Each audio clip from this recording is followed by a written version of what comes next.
Good morning. Good morning. Good morning. Wow, it's good to see you. Good to be with you. Welcome to church. Welcome to First Universalist. It is, wow. I see so many faces I've never seen before. I see so many faces I have seen before, and I'm equally overjoyed that this collection of faces has arrived. Let me make introductions. Community, this is T. Michael. T. Michael, community.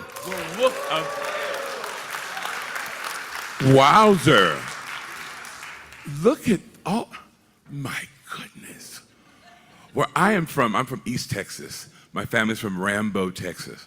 Oh, really? Yeah, it's a freedman town settled by freed idea. enslaved Africans because this history has taught us formerly enslaved were not necessarily welcome to live next door to those who enslaved them. So freedman towns, Texas, Arkansas, Oklahoma. I'm a Rambo from Rambo, and if you Google it, it's still there. Shut up. So one of the things we often say at home is, oh, it's so nice to meet old friends for the first time. So I love meeting all these old friends with Glenn Thompson. This guy's cool. Oh my God. Whoever was responsible for all of that, I think they did a good job. Wow. Well, let me call my mother. That was a good comeback. I like that. You got me. So what are we going to do? Oh, I know what we're going to do. Right. We did this already. So here's the deal. So I was talking about the enslaved Africans and Rambo, but the thing is that one of the things that the enslaved Africans gave us, among many, was a form of ritual, spirituals, the ritual of spirit. That word ritual is embedded in there too. And in the course of creating these songs that we still sing today, there's part of that ritual that asks members of the community to sing along with the singers by doing something called call and response.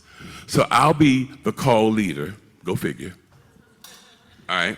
And then you all get a chance to be responders. And this song option by Melody DeMore, you all know Melody DeMore, don't you? Okay, if you don't, you're gonna know now because this is one of her songs. I do. Yeah, we do. So, and it goes kind of like this, because it's so important, no matter what you do, to really anchor yourself by leading with love. And to do that, you gotta put one foot in front of the other and lead with love.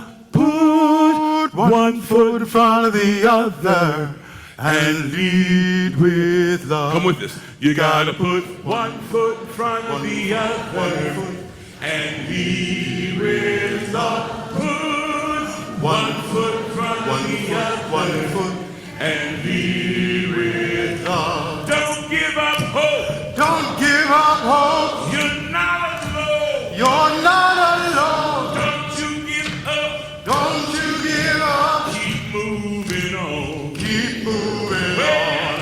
You gotta put one foot in front of the other. One foot in front of the other.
Thank you. The other half of the First Universalist. This Tabernacle is Choir. the other half of the First Universalist Tabernacle Choir. That's right. That's exactly right. We begin our time together leading with love. Love is the first word we say together as a community every time we gather. And we warm up with a song to make sure our voices are nice and strong for the occasion. Will you say it with me as I light the chalice cup with the flame, the words we use to remind ourselves how we're going to be with one another? Love. Love is the spirit of this church, and service is its law. This is our great covenant, to dwell together in peace, to seek the truth in love, and to help one another. Well, welcome. Whether this is your first time or you've lost count, it takes something. It takes a little bit of risk to walk into a space that you know, and especially to walk into a space that you don't know and meet new people. Thank you for being present. Thank you for daring to be at First Universalist. You did a good thing for yourself and the world. We're making a good decision right now. I'm Dr. Glenn Thomas Rideout, and it's an honor to be present in leading worship with Reverend Jen and with Reverend Laura. Our worship, and John and Olu and T. Michael Rambo and a host of artists and writers and a team that puts this all together. Our worship associate is Nikki Townsend, who you'll see did our previous installation that had the stars. Does anybody remember that? Yes. Well, Nikki led that team. And now we're seeing the cosmos. What a perfect continuation. Will you help me give it up for the visual arts team who is...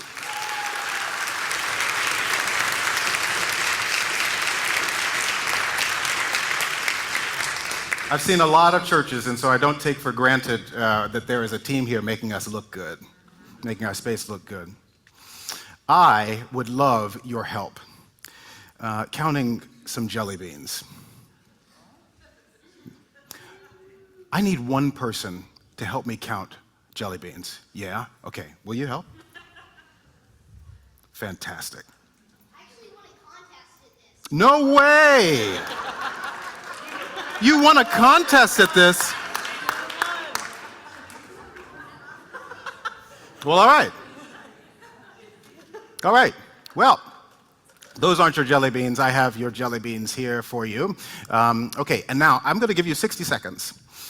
What? You'll have 60 seconds to count the following jelly beans. And 60 seconds on the clock. Let me know when you have the... I didn't expect that to go that quickly. Let me make it a little harder for you. Yes. Yes, I understand. And now, 60 seconds on the clock. Three.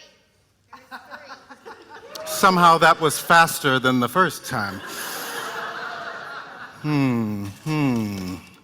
I have two more tries. Let's try this one, and you may need help for this one. Okay. All right. Okay. Excellent. Well, my friend. No, that's all right. I have one last try. Let's see.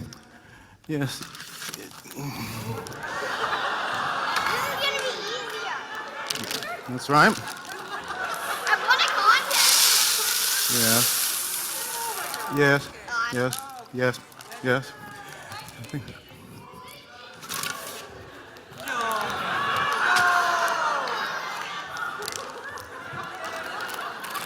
Yes.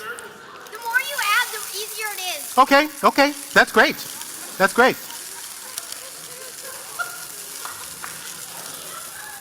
All I need is to flatten it out. Mm-hmm. Ah, yes, 60 seconds on the clock. Yes, okay. 60 seconds on the clock, and here we go. 60, 59, 58, 57, 56, 55. How are you feeling about this? You think so? Oh, yeah.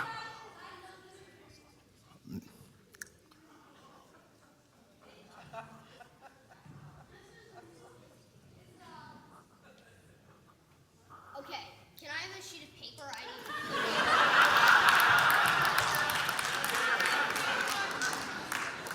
Does anybody have a sheet of paper? Oh, we have a sheet of paper. We got a sheet of paper and a pen. Thank you, Reverend Jen. Okay. 30 seconds. I'm working on this kind of math in school, so I actually have. Mm-hmm. No, you times the area. 15 seconds.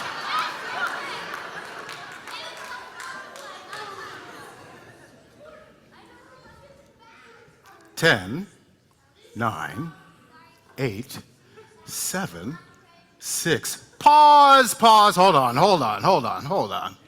Now, why did you choose to ask for a pen and a piece of paper?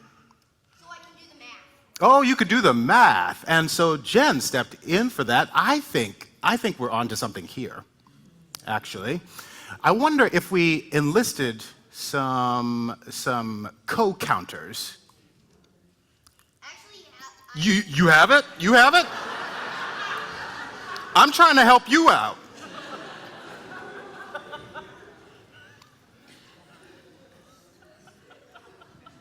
Okay, that's fine. I will press play. 5 seconds on the clock. 4, 3, 2, pause. Are you sure? Fine, play. 1, 0. What do you got? What's your answer? This is a long 1 second. 422. Ah!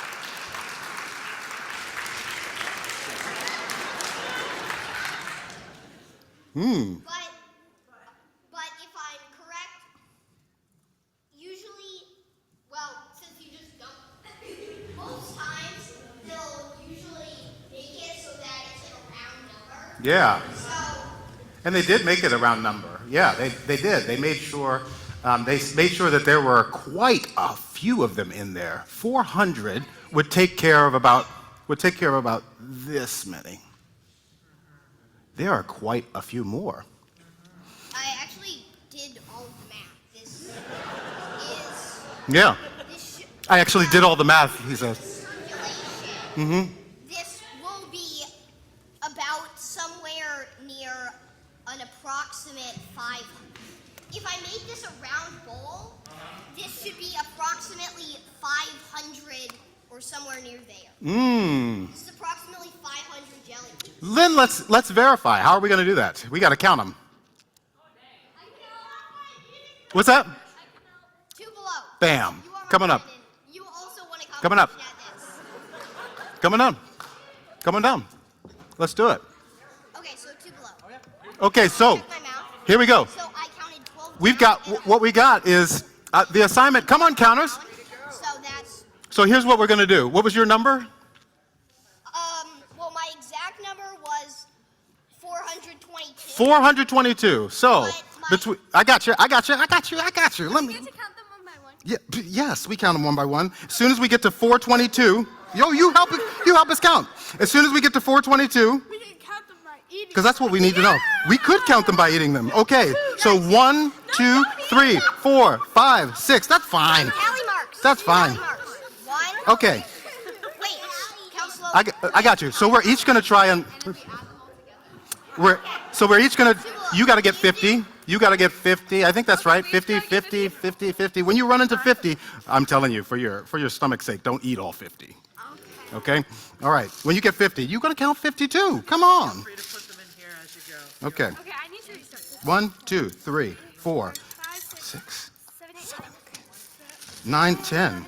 You're not. Are you counting? Yes. Okay. 15, 16, 17, 18,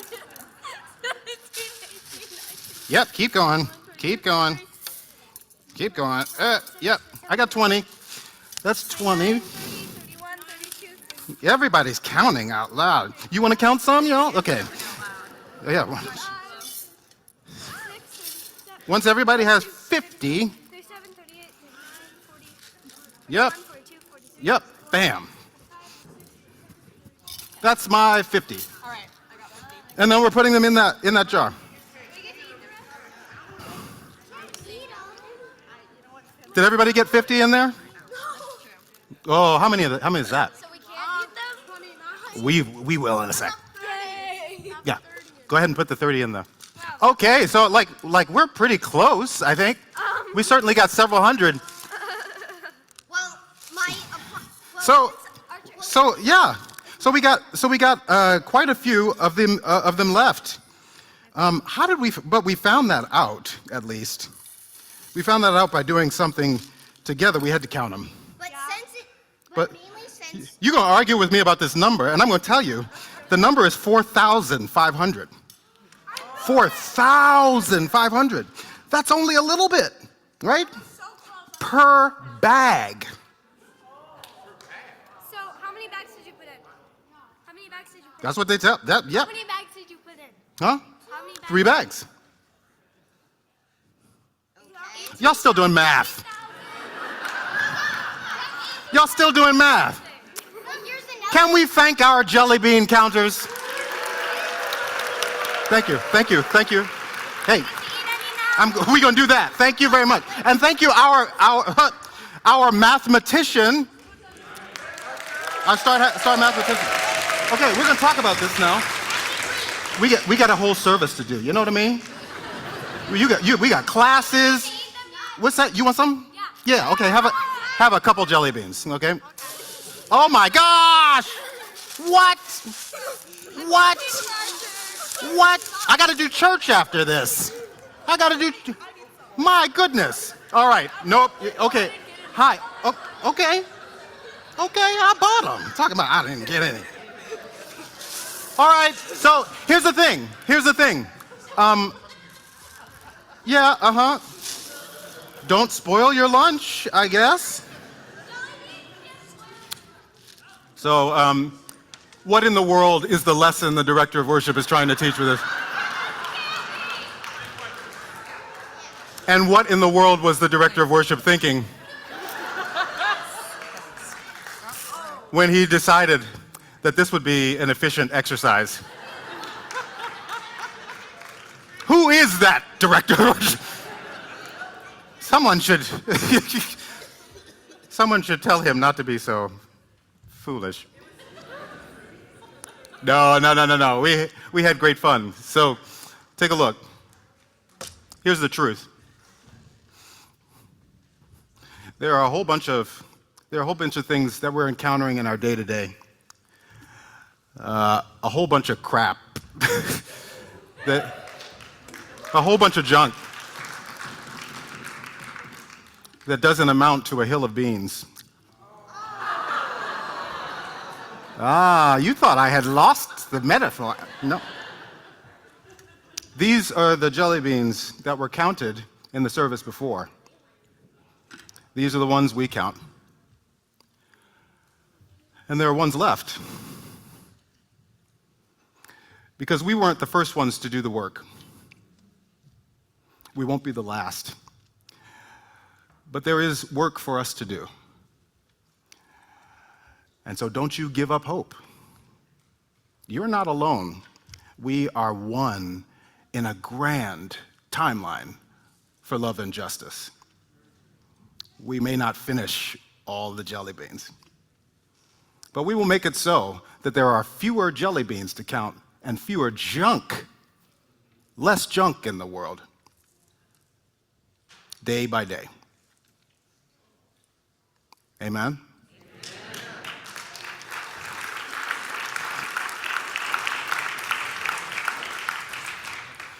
I'm calling my mother after the service and telling her what happened. Just jelly beans. It's not Easter. Anyway. Now we move to a different part of our spiritual growth and development together, we start with a lantern, and the lantern carries the light of our chalice flame to our classrooms where our children and youth are headed. We do this to symbolize that the light doesn't just stay with us in this room. The light goes anywhere we take our hearts, anywhere we decide that love and liberation will be, we can bring them alive. And following them is the flag. 3 flags, in fact. They go with our kindergartners and first graders, our second graders and third graders, and our fourth graders and fifth graders. Will you find your flag? And follow the flag which follows the light. May you be blessed. May your spiritual growth inspire our spiritual growth, and vice versa. May we all be blessed in the work. This little light of mine, babu to boom, I'm gonna let it shine. This light of mine, this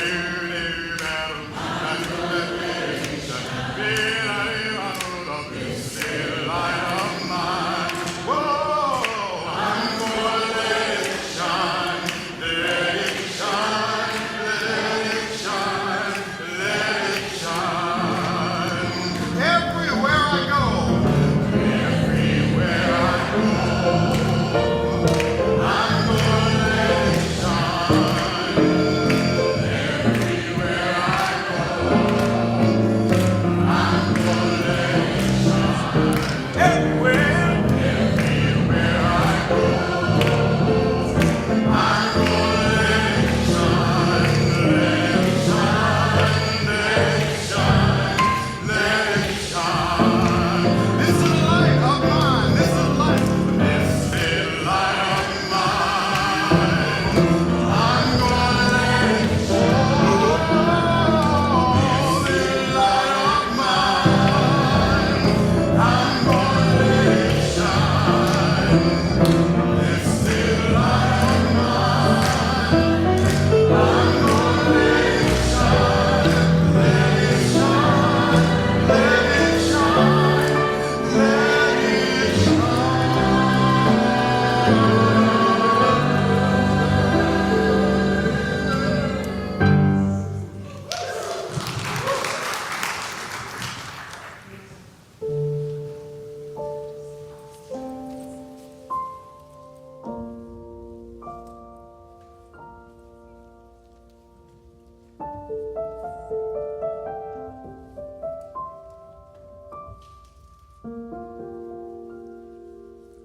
When I'm still, I can feel the peace within.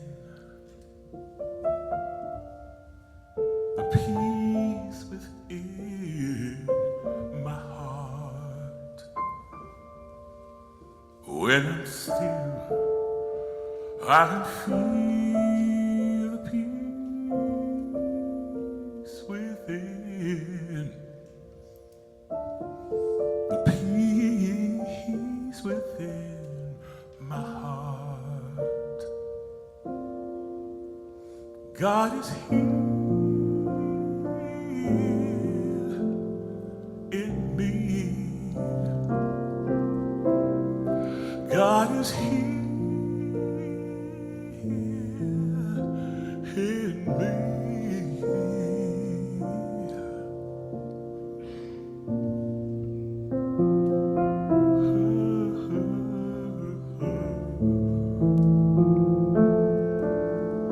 When I'm still, I can feel the voice within.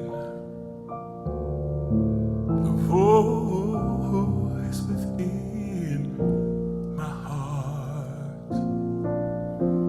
When I'm still, I can feel the voice within.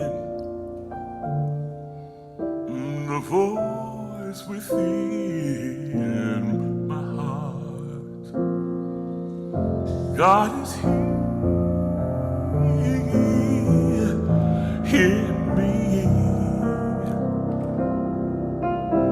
God is here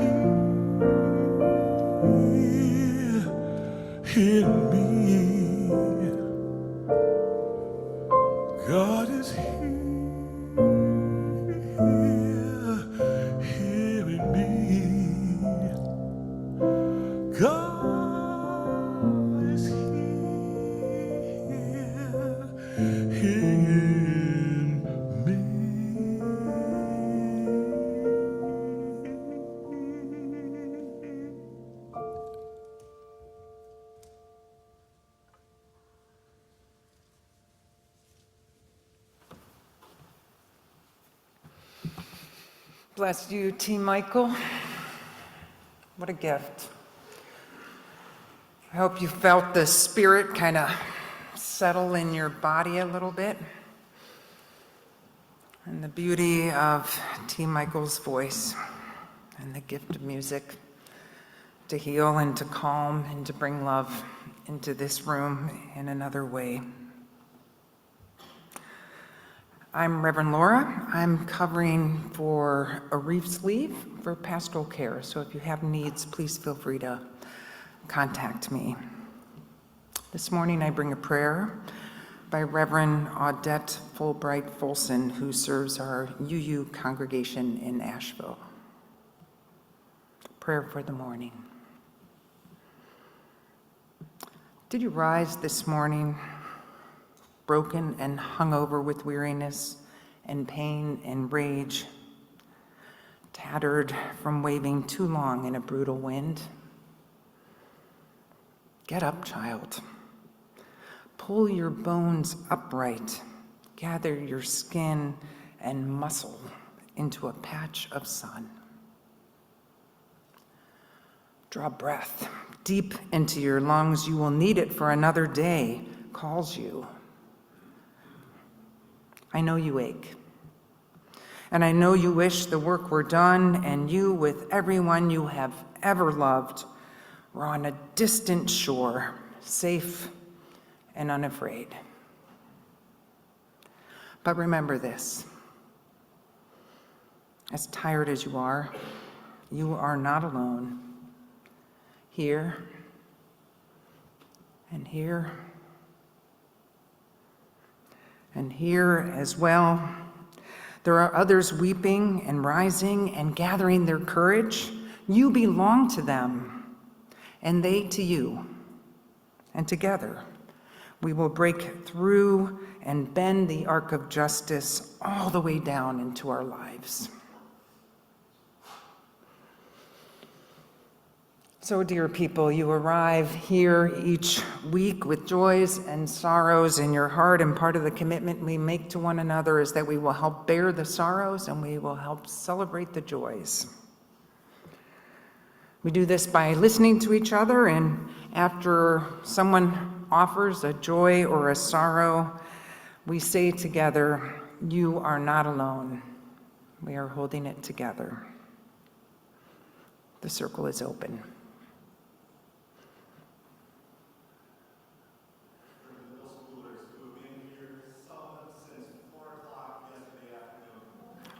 For the middle schoolers, who some of them have been here since 4 o'clock yesterday afternoon, and I would like to add also for the adults who accompanied them. You are not alone. We are holding it together.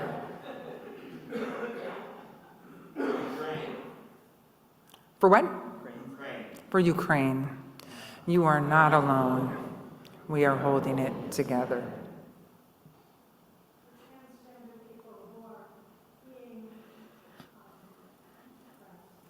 For transgender people who are being oppressed, you are not alone. We are holding it together. That Trump sees the light. That our president sees the light. You are not alone. We are holding it together.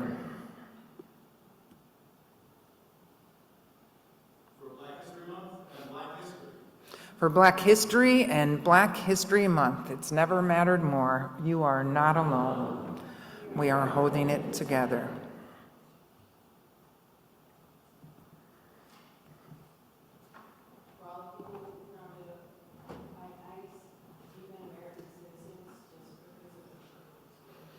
For all the people who are being, what word did you use? Yeah, grounded,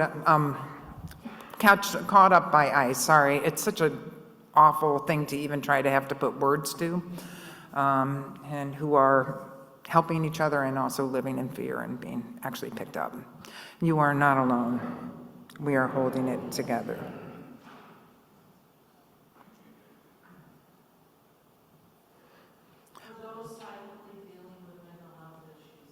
For those silently dealing with mental health issues, you are not alone. We are holding it together. Prayers and healing for recovery for Laura Kimball, who had back surgery on Wednesday, January 29th. You are not alone. We're holding it together.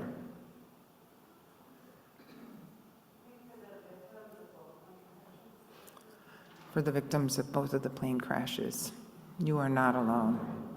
We are holding it together.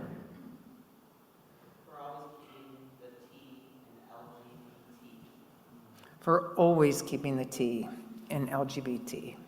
You are not alone. We are holding it together. For Nicole Solonik-Schlatt's mom, Teresa Bishop-Schlatt, who passed away comfortably surrounded by her family on Tuesday, January 28th. You are not alone. We are holding it together.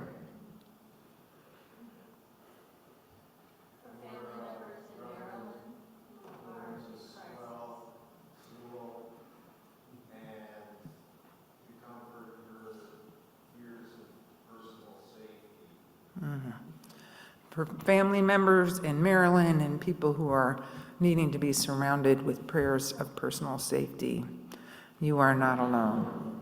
We are holding it together. For Reverend that he is finding joy, rest, and enlightenment during this time. For Reverend Arif as he is on leave, you are not alone. We are holding it together. For all those who work for the Federal Justice Department and other federal agencies have done so much for us through the years.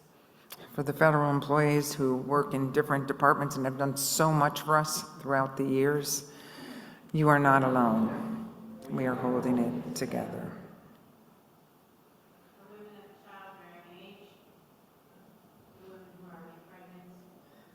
For women of childbearing age and those who are pregnant, you are not alone. We are holding it together. We hold all the joys and sorrows that have been spoken here, as well as those which you hold in the silence of your own hearts. Blessed be.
I'm the Reverend Jen Crow, one of your ministers here. I use she, her pronouns.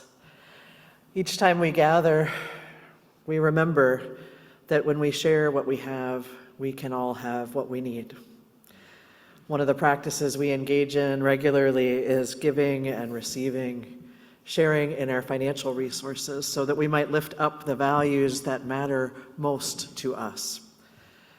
In just a moment, we'll hear about today's offering, but I also want to remind you that today is the last day for nominations to the First Universalist Foundation from the congregation. So take a look. If you haven't done your nomination, do it today so we can give away some more money. And I'd like to invite Denise Conan to come share about this morning's offering with us.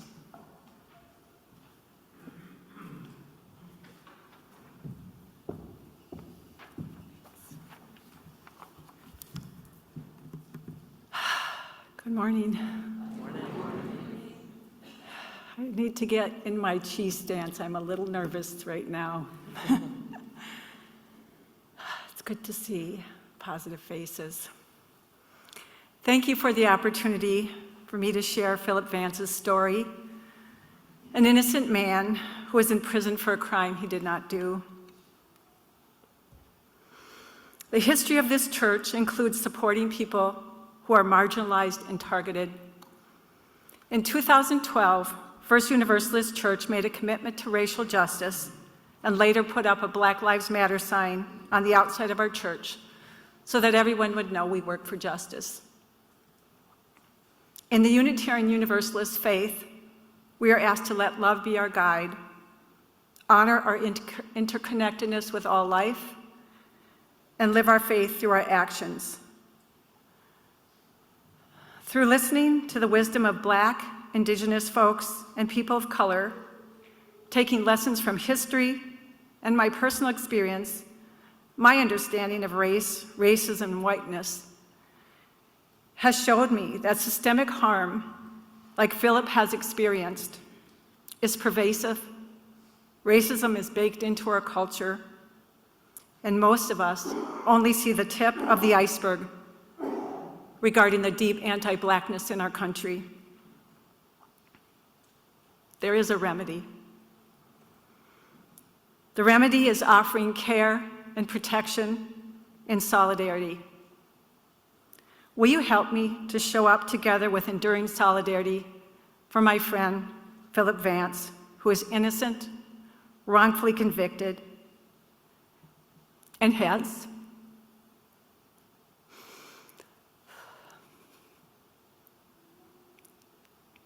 been in prison for over 21 years. This picture was taken at Rush City Prison a couple of years ago. Weeks ago, sorry. It's not a place we would want any of our loved ones to be, and Philip shouldn't be there. In Philip's trial, there was no ballistic evidence, no DNA or eyewitnesses, just police who were willing to lie in the stand for conviction and get others to lie. 8 people who testified at Philip's trial recanted, saying they were coerced, threatened, or bribed by the police of the Metro Gang Strike Force. These police officers were disbanded and fired in 2009 after investigation by the FBI, but most continued to work in policing.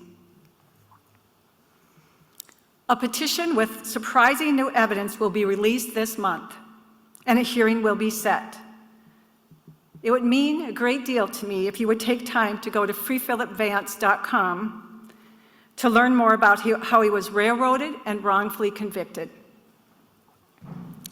Philip is working for his complete exoneration with a positive spirit and a vision of a better life outside prison walls. How he developed that vision inside the harshness of prison, I truly don't know. Perhaps it's because his own suffering helped him develop empathy for the suffering of others. Philip is an incredibly open-hearted person who wants to support others in their growth. He has a beautiful spirit and so much to offer the world.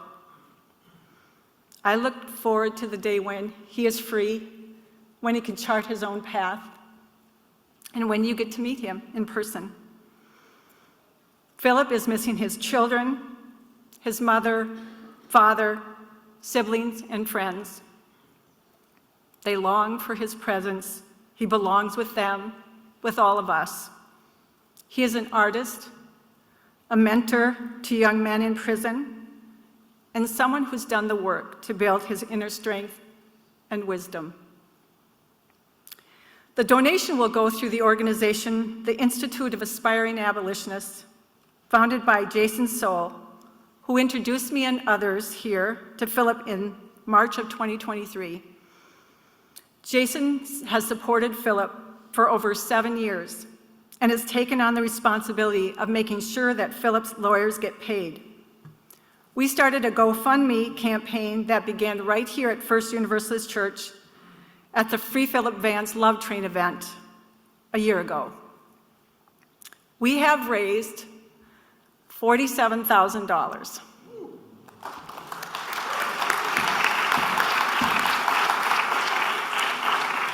We have just a bit to go before we get the full $50,000 to the lawyers so that his legal expenses will be covered. I have worked with Jason for a long time, and I value his integrity and his commitment to Philip's freedom and to our collective liberation. Jason, I, and other supporters, some who are here today, have been working with Philip to make sure he has the support and legal representation that he deserves. Would you raise your hand or stand if you supported Philip in any way? Thank you.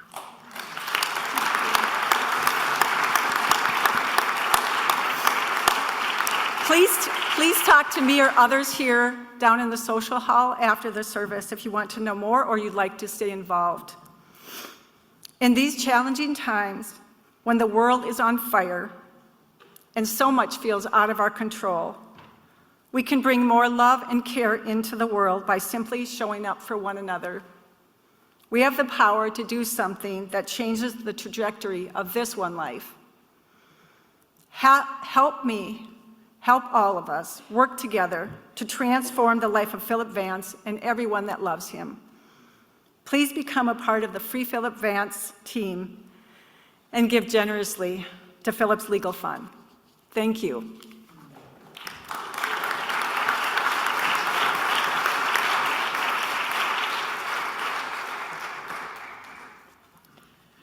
Our morning offering will now be received.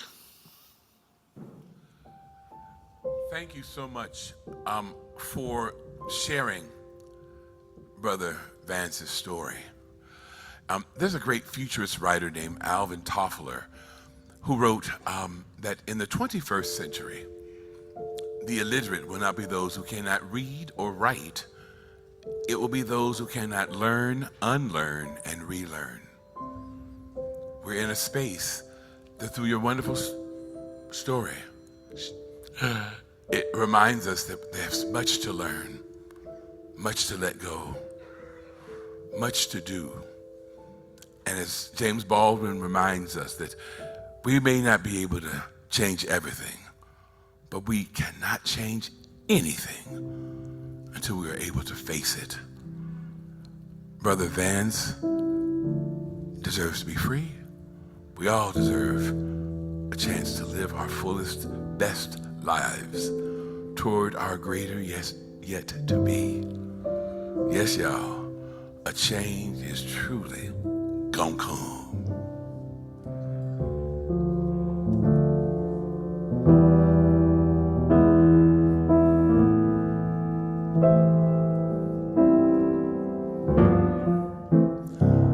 I was born by the river in a little old tent, but just like that river, I've been running ever since. It's been a long time coming, but I know change is gonna come. Oh, yes it will. It's been too hard living, but I'm afraid to die, 'cause I don't know what's going on up there beyond the sky. It's been a long time coming, but I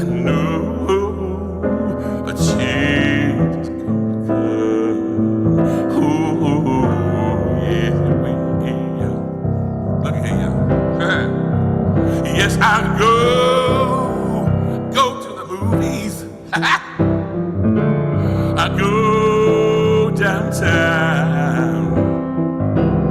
Folks, they keep on saying, boy, don't hang around. It's been a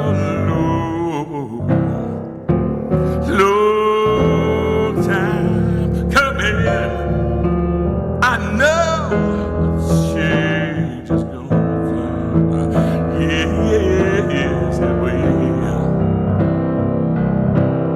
Now, check this out. Go to my brother. I say, brother, help me please. They keep on knocking me down, back down on my knees. And I know there may be times didn't think I could last for long. But I know and you know I'm able to carry on. I'm living, but I'm not afraid to die. You know why? 'Cause I know what's going on up there beyond the sky. It's been a long time coming, but I know change is gonna come. Yes, change is gonna come. Look here, y'all. 'Cause you know, I know. Yes, you know, and I know. If we're gonna make the change, we got to be the change we want to see. 'Cause change, oh,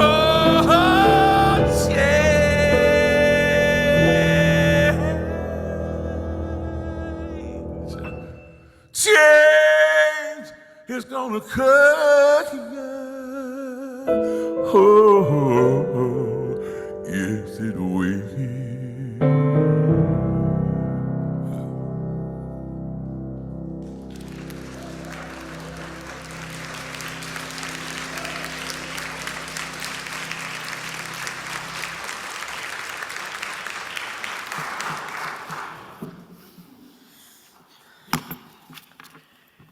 Our reading this morning is actually two pieces woven together.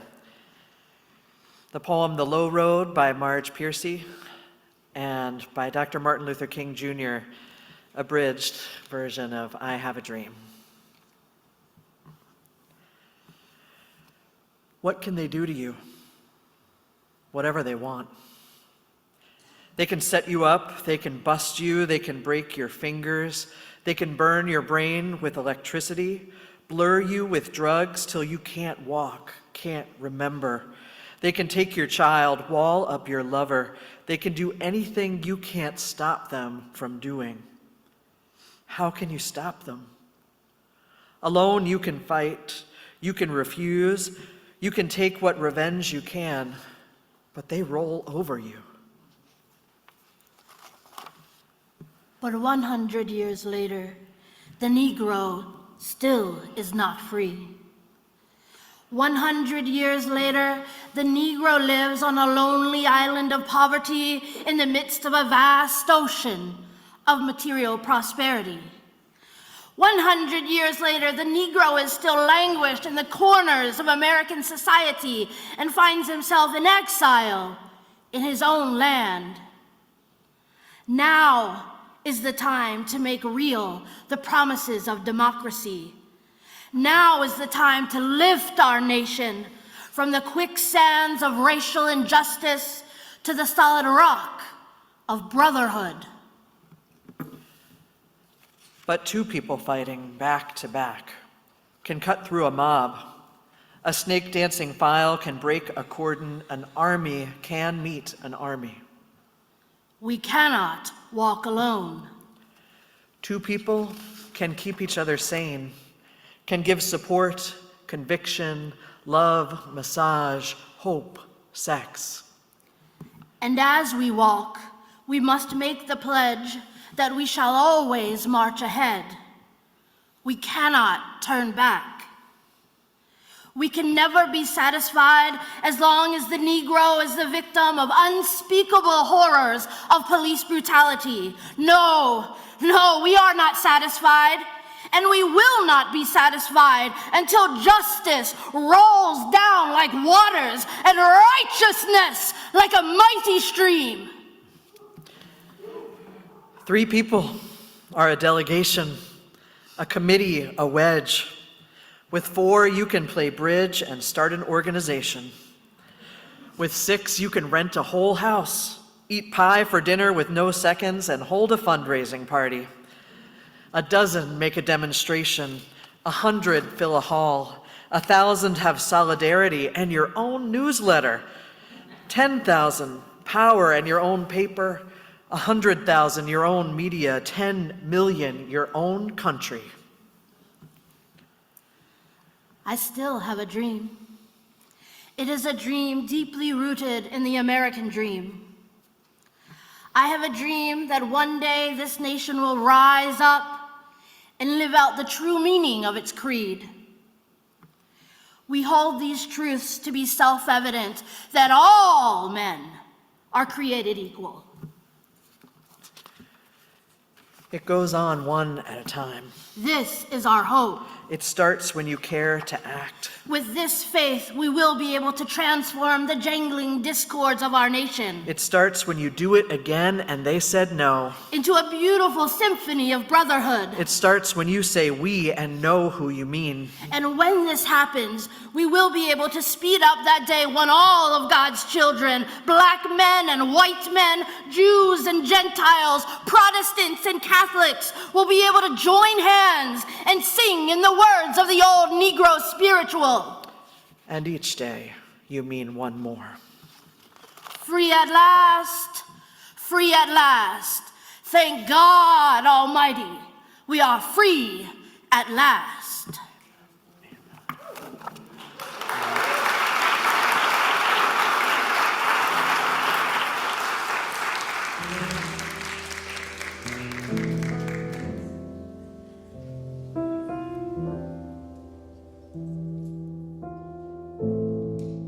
Hello, friends. I have some more things to say. Yes. I'm Nikki Townsend. I'm one of the worship associates here at First Universalist. My pronouns are she, her. And this week, I was given the opportunity to tell you a little bit of my story. So thank you so much for listening. The journey began on the 5th of July. Hard to know if it was 1982 or 2016. The smell of smoke hung in the humid early morning air as my feet slapped the sidewalk, knuckles gripping the handlebars, wheels scooting along. There were many rough days, but one of the worst somewhere in Kentucky, I think. I had been riding for days at this point with a swollen thigh and butt. It hurt to press into my saddle. It hurt to stand on the pedals. The heat was inching its way toward 110 degrees. I couldn't remember the last time I had showered in anything other than the river, which, isn't really a shower. The road flowed up and down bluffs that made me wonder if I'd gotten trapped in the Windows 95 background. Which is to say, the hills were crushing and I was starting to lose my mind. My head throbbed, my butt hurt, and I could taste the salt of sweat dripping into my mouth. Or maybe it was the salt of my tears. I was riding a long, desolate road on which I had seen no one pass all morning. According to the map, it was another 15 miles before I changed course. At that point, so distraught, I had begun to tell myself that I was surely going to die that day. I was genuinely certain that I was going to physically pass away because of the conditions in which I found myself. So I said, Nikki, you need to push out 15 more miles because when you die, maybe there will at least be someone on the next road to find your sunburned and lifeless body. And so I pushed and I cried and I finally got off and walked the bike, my shoulders hunched, my head hanging low, because that took all the strength I could muster. I emptied my mind and prepared for death. But death didn't show up. Some guy in an SUV did. And he said, "You're not gonna make it. Put your bike in the back." Which, even in my dehydrated, energy-deprived state, sounded a little pushy and kinda creepy. But he sensed my skepticism and said, "I do long-distance bike rides, and I'm a trail angel." A trail angel. On the evening of my very first day of the ride, I watched as the sky turned from gray to purple to an ugly green akin to the color of a week-old bruise. On one side of me was miles of soybeans, and on the other side, miles of corn, and nothing but road ahead. A guy in a champagne-colored 92 Ford pickup, sporting a sweat-stained trucker hat, pulled up beside me and hollered through the cracked window, "You better take cover, there's tornadoes coming." I rotated my head left and right and down towards the handlebars and thought to myself, I don't have any cover to take. Trucker hat sped off, and the rain upgraded from heavy sprinkle to straight up downpour. About 40 minutes later, a farmstead came into view, the only structures I'd seen or expected to see in 20 miles at least. I can only imagine what was going through the head of the farmer/wife/mom that opened the door, but I'm pretty sure it was something like, "Oh my God." Because there's a stranger on the stoop, and she's soaking wet and covered in tattoos and probably really smelly, and she's asking if you'll help her, this wet, smelly, random crazy person. She said I could wait it out in the barn. Kindness answers. A few days later, I had already blown through both of my backup tubes, so I'd cut my speed by about 1,000,000% because now I was just walking a bicycle along the Great River Road. Not only was I not going to get to my safe stopping destination for the day, I was also tired and frustrated and hot. Because did I mention that I decided to do this whole thing during a summer of record-breaking temperatures? Yeah, like the highest temperatures in over 100 years. But did I give up? No, because I was on a mission. And also a dad in a Subaru pulled onto the shoulder and said, "I work at a bike shop, let me help you." And so I let him help me. He fixed my tire and introduced me to his family, who fed me and let me sleep in their basement and use their shower. Kindness prevails. Later, on a break in southern Illinois, I propped my bike against a cylindrical metal railing while I melted hydration tablets. But, unbeknownst to me, a swarm of hornets had made their home within the railing.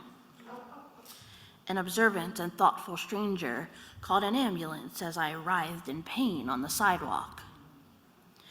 It is only in putting this to paper years later that I realized I was never charged anything for the medical attention. They just asked me why I was riding, then helped to ease the pain and swelling, and after ensuring it was safe for me to ride, saw me off. They saw me again several hours later because the ambulance crew drove all the way out of town to make sure I was still doing okay. And several miles after that, a woman flagged me down along the road, introducing herself as the wife of one of the EMTs.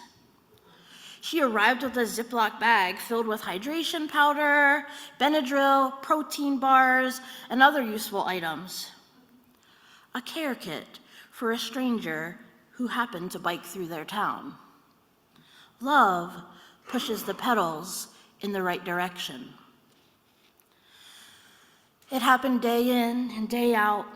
White-haired ladies and young gay boys cried on my shoulder, told me their stories, pushed me forward. Folks honked and threw upturned thumbs out their windows. Sometimes cars would stop in the shoulder ahead of me and say they'd heard about my ride and had been driving for miles looking for me. They'd give me money or give me hugs. It all helped. Taking midday breaks under the shade of trees became a necessity. I would use this time when there was a signal to check emails and social media, to read the words of encouragement, see the faith that people had in me to take this journey.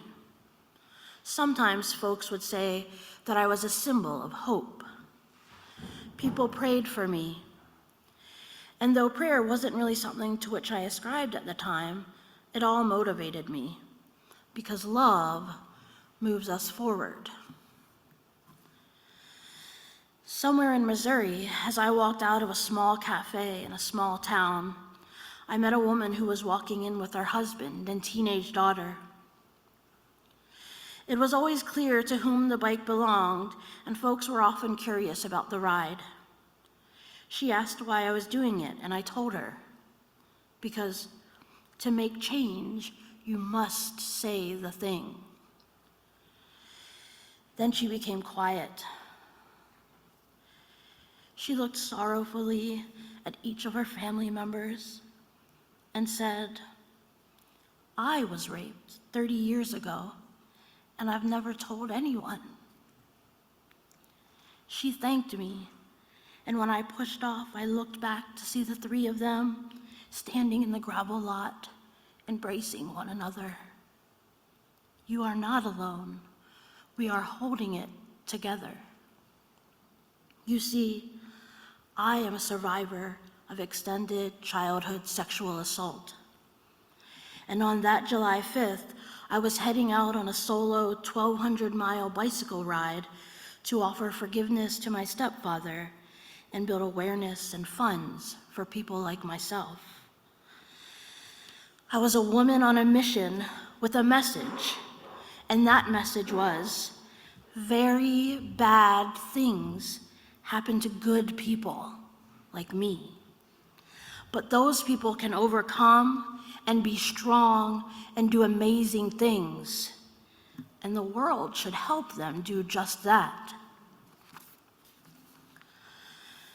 I learned that day in Kentucky that trail angels are folks who support people on long journeys with food, water, repairs, sometimes even a shower or bed.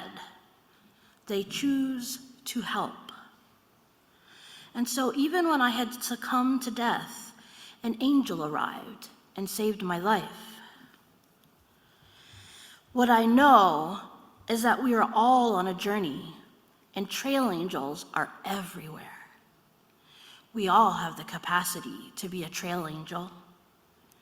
There will always be a journey, a mission, a movement that thrives from your help. John F. Kennedy said, one person can make a difference, and everyone should try. Every day, each of us has the opportunity to be a farmer offering safety from the storm, to take the action that moves the petal forward. The actions of one man in 1982 could have altered my trajectory, could have turned me into a victim, could have ruined my potential. But I knew that there were so many others whose experience could not be so different from mine. And today, as we see the petals of our country move towards the back wheel, know that your circumstances are not so different from so very many others. JFK also once said, "It is only when we join together in a forward movement that this country moves ahead. When I set out on that acrid, humid day, knuckles tight around the handlebars, I thought I was on my own. But we never truly are. And when the challenge is this great, we never should be. It is the love, the kindness, the strength of community that pushes the pedals forward. Thank you.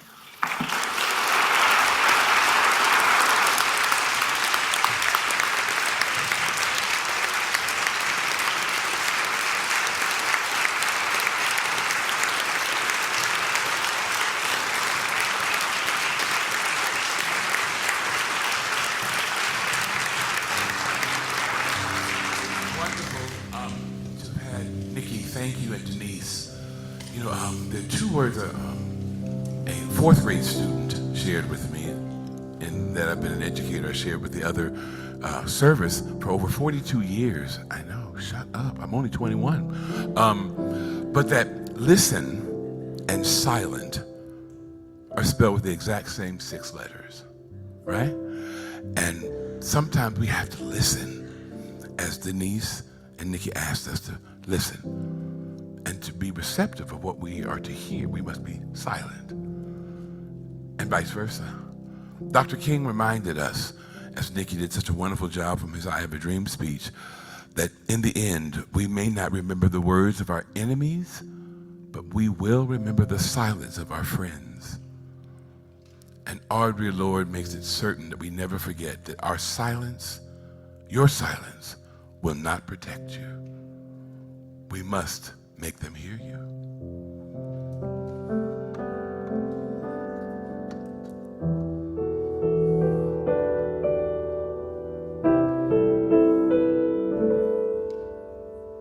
Go out and tell your story.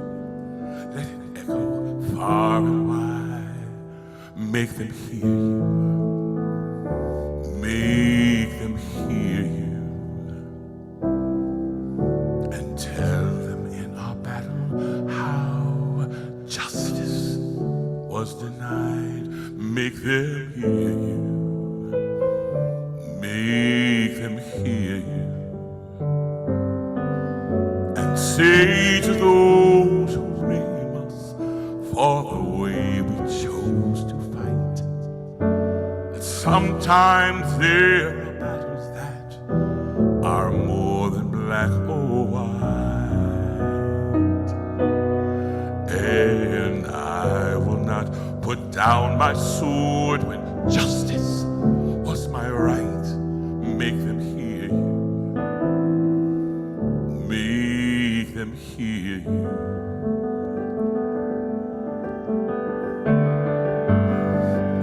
Go out and tell your story to your daughters and your sons. Make them hear you. Make them hear you. And tell them in our struggle we were not the only ones. Make them hear you. Make them hear you. Your sword can be your sermon, or the power of the pen. Teach every child to raise her voice, and then, my brothers, then will justice be demanded by 10 million righteous men. Make them hear you. When they hear you, I'll be near you again.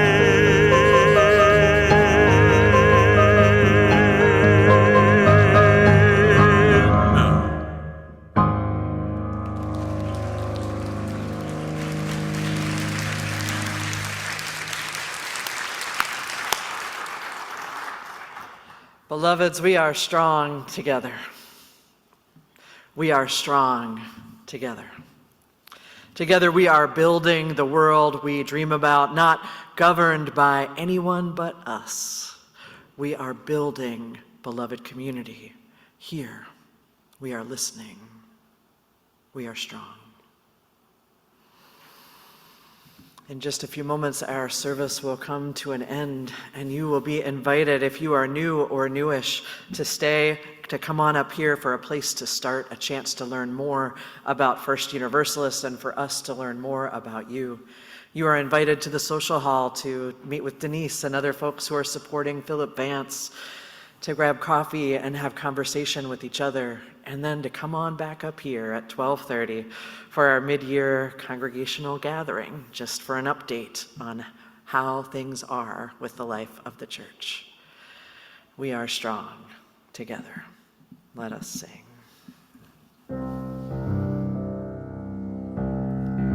Would you rise with, and let's sing, We Are Going. We are going. Heaven will say we are going. And we will get there. And we will get there. Heaven knows how we will get there. We know it will be hard. It will be hard, we know. And the road will be muddy and rough. We'll get there. Heaven knows how we will get there. We know it. Oh, yeah, yeah. Oh, yeah, yeah. Oh, yeah, yeah. Oh, yeah, yeah. Oh, yeah, yeah. Oh, yeah, yeah.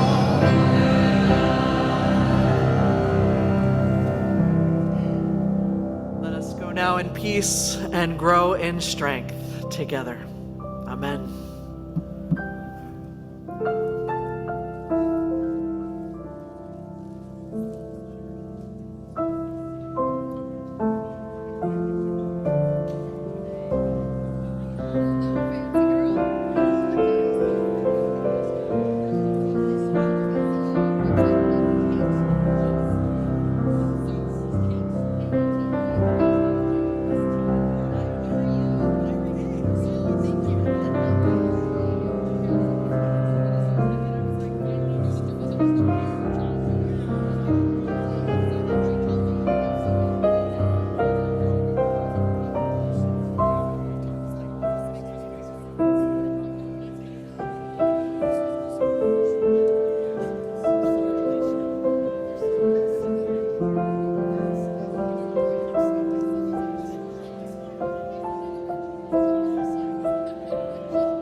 Thank you.